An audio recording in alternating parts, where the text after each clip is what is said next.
வணக்கம். நான் உங்கள் ஜெகநாதன். யோக நிஷ்டை, ஞான நிஷ்டை இவற்றுடைய தன்மை அதை பத்தி தான் முழுக்க முழுக்க பார்க்க போறோம். சாங்கிய நிஷ்டை என்றால் என்ன, யோக நிஷ்டை என்றால் என்ன, இவற்றுடைய என்ன வேறுபாடு, இரண்டுக்கும் தனித்தனி வழிகள் உண்டா, ஒன்றை ஒன்று சார்ந்து நிற்குமா, இந்த நிஷ்டைகளுக்கு தகுதி பெற்றவர் யார் என்பன பற்றி சுருக்கமாக பார்ப்போம் இந்த பகுதியிலே. முதலில் ஞான நிஷ்டை அதை பத்தி பார்ப்போம். உலகில இருக்கிற பொருட்கள் எல்லாம் காணல் நீரை போலவும் கனவுகளின் காணப்படுவன போலவும் மாயை தோன்றல் இருக்கின்றது அப்படின்ட்டு பகவத்கீதையிலே கூறப்பட்டிருக்குது. மாயையின் செயல் வடிவமானவை முக்குணங்களின் விரிவுகள். அக்குணங்களே அந்தந்த குணங்களின் விரைவாக இருக்கின்றன. இவ்விதம் அறிந்து கொண்டு மனம், உடல், புலன்கள் எல்லாவற்றையும் ஆக்கப்பெறும் என்று எல்லா செயல்களிலும் எல்லா கர்த்தா அதாவது செய்பவன் என்று அபிமானம் இல்லாதது எங்கும் நிறை பரப்பொருளான சத் சித் ஆனந்தமயமான பரமாத்மா ஸ்வரூபத்தில் இரண்டரை ஒன்றில் சத் சித் ஆனந்தமயமான வசுதேவனை தவிர வேறு யாருக்கும் இருப்பு அதாவது அங்கே இருக்கும் நிலை கிடையவே கிடையாது என்று சொல்லப்படுகிறது.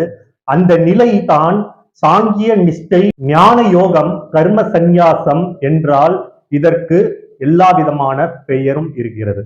அடுத்து யோக நிஷ்டை. யோக நிஷ்டை அதுல உலகில் உள்ளவை எல்லாமே பகவானுடையவை என்று அறிய வேண்டும். நம் செயல்கள் வெற்றி பெற்றாலும் வெற்றி பெறாவிட்டாலும் சமநிலையில் இருக்க வேண்டும்.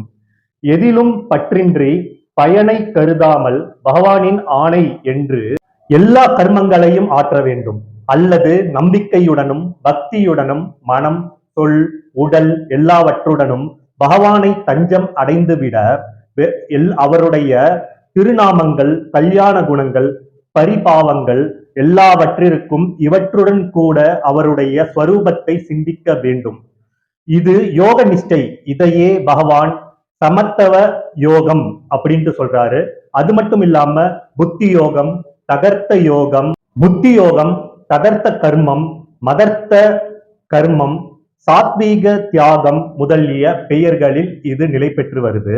யோக நிஷ்டையில் சாமானிய ரூபத்திலும் முக்கியமாகவும் பக்தி இருக்கத்தான் இருக்கிறது என்று சொல்லப்படுது. கீதையில் சொல்லப்படுகின்ற யோக நிஷ்டை அதாவது இந்த யோக நிஷ்டை பக்திக்கு புறம்பானது என்றும், பக்தி என்ற சொல்லோ பகவான் என்ற சொல்லோ வராவிட்டாலும் கூட பகவானுடைய ஆணைப்படி நடக்க வேண்டும் என்று பக்தியும் அங்கு சேரத்தான் செய்கிறது. ஞான நிஷ்டையில் சாதனைக்கு பகவான் பல யுக்திகளை கூறுகிறார். அவை எல்லாவற்றிற்கும் பயன் சத் சித் ஆனந்தமயமான பரமாத்மாவை அடைவதுதான். ஞான யோகத்தில் உட்பிரிவுகள் பல இருந்தாலும் அவற்றில் 4 முக்கியமானவை இருக்கின்றது. 1, உள்ளதெல்லாம் பரபிரம்மே. 2, காணப்படுவதெல்லாம் மாயை பொருட்களே. உண்மையில் சத் சித் ஆனந்தமயமான பிரம்மம் தவிர வேறொன்றும் இல்லை. 3, தோன்றுவதெல்லாம் என் ஸ்வரூபமே தான், நானே அவன் என்றும். 4, தோற்றமெல்லாம் மாயைத்தான், அழிக்கக்கூடியவை உண்மையில் இல்லவே இல்லை என்றும். நித்தியனான உணர்வுள்ள ஒன்றே ஒன்று தான் ஆத்மா, அதுதான் நான் என்று பகவத்கீதையிலே கிருஷ்ணன் கூறுகிறார். இப்படி 4 விதமான உட்பிரிவுகளில் முதல் 2 தத்வமசி அப்படின்ட்டு உபனிஷ மகா வாக்கியத்தில் உள்ள தத் என்ற சொல்லின் விளக்கமாகவும், பின் 2 தத்துவம் என்பது விளக்கமாகவும் அமைகின்றது. இது இவ்வாறும் விளக்கலாம் என்று பகவத்கீதையிலே கிருஷ்ணன் சொல்கிறார். முதலாவது எடுத்துக்கிட்டோம்னா, சாராசரமான இந்த உலகில் காணப்படுவன எல்லாம் பிரம்மமே. ஒரு பொருள் கூட சத் சித் ஆனந்தமயமான பரமாத்மாவை தவிர வேறொன்றும் இல்லை என்று. கர்மம், கர்மத்திற்குரிய கருவிகளும் பொருட்களும் கர்மத்தை செய்பவன் எல்லாமே பிரம்மம் தான் என்றும்.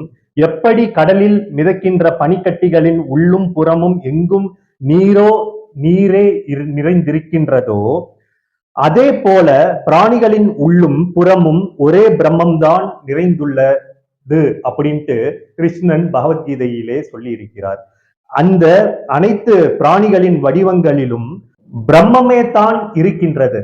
அடுத்து இரண்டாவது, காணப்படுபவதெல்லாமே மாயை தோற்றங்களே, நிலையற்றவை, அழிக்கக்கூடியவை, அவை இல்லவே இல்லை என்றும் இவற்றிற்கு ஆதாரம் சத் சித் ஆனந்தமயமான பரமாத்மாவை தவிர வேறொன்றும் இல்லை என்றும் அறிந்து கொண்டு மனதையும் புத்தியையும் பிரம்மமயமாக்கிய பரமாத்மாவிடமே நின்று ஒன்றி அவருடன் அந்த நேரிடை அனுபவத்தை மூலம் பிரம்மத்துடன் ஐக்கியமாகி விடுகிறது. மூன்றாவது, சராசரமெல்லாம் பிரம்மம் தான், அந்த பிரம்மம் நான் தான், இவை எல்லாம் என் ஸ்வரூபமே என்று ஆராய்ந்து சராசரங்கள் அனைத்தும் தனது ஆத்மாவே என்று பிரதிபலித்து இப்படி சாதனை புரிபவரின் நோக்கில் பிரம்மம் ஒன்றை தவிர வேறொன்றும் இருக்க போவது கிடையாது.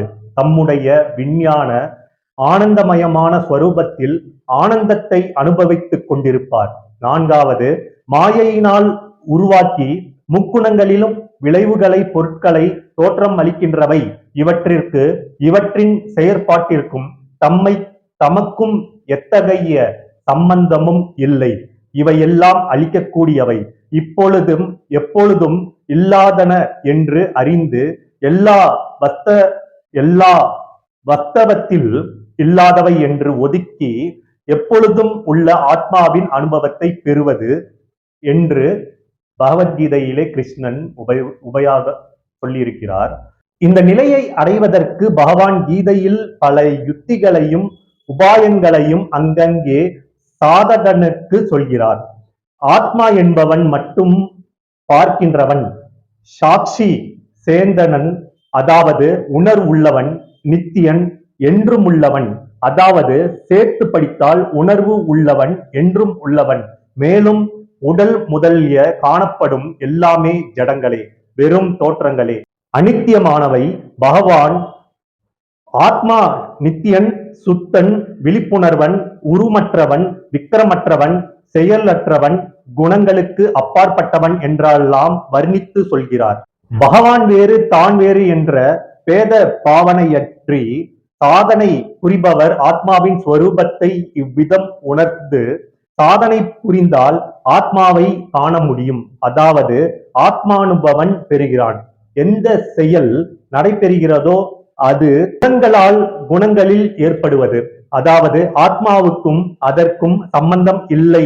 ஆத்மா என்பது ஒரு செய்வதும் இல்லை, கர்த்த அல்ல என்றும் செய்விப்பதும் இல்லை. இவ்விதம் உணர்ந்து அவர் எப்பொழுதும் தன்னிடமே ஆத்மாவிடமே மிகுந்த ஆனந்தத்தை அனுபவிக்கிறார் என்று கீதையிலே கூறப்பட்டிருக்கிறது. நாம் இப்பொழுது கேட்ட ஞான யோக சாதனை முறைகள் நான்கில் முதல் இரண்டும் பிரம்மத்தை உபாசனை செய்வதாகும், அதாவது தத்வமசி என்றும், மூன்றும் நான்கும் நானே பிரம்மம் அகம் பிரம்மாஸ்மி என்றும் அகங்கார உபநாசம் என்றும் சொல்வது இங்கே கொடுக்கப்பட்டுள்ளது. இங்கே ஒரு கேள்வி எழுப்பப்படுகிறது. மேலே சொன்ன 4 சாதனைகளை புரிய வேண்டியது வியூத்தான அவஸ்தை நேரத்திலா அல்லது வியாவஹார திசையிலா என்றும், அல்லது இந்த 2 அவஸ்தைகளிலும் செய்ய வேண்டுமா?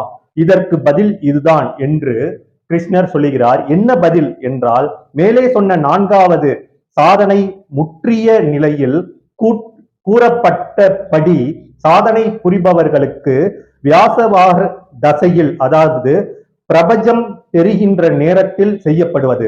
மேலே சொன்ன 2வது சாதனையின் ஆரம்பத்தில் கூறியபடி சாதனை புரிவது தியான காலத்தில். மற்றவை அநேகமாக 2 நிலைகளிலும் புரியலாம் என்று சொல்லப்பட்டிருக்கிறது. மற்றொரு கேள்வி இங்கே எழுப்பப்படுகிறது. முதல் சாதனையிலேயே வசுதேவன் எல்லாம் அப்படின்ட்டு சொன்னீங்களே என்று நீங்கள் கேட்கலாம்.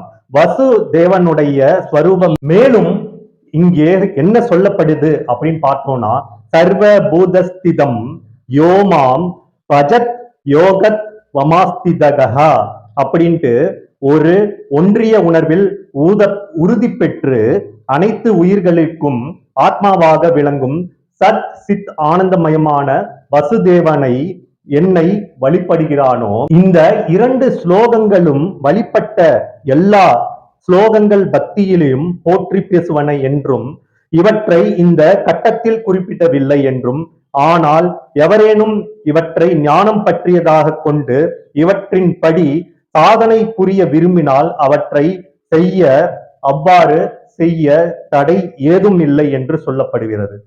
இவ்விதம் சாங்கிய நிஷ்டை 4 விதங்களாக பிரித்து சொன்னோம்.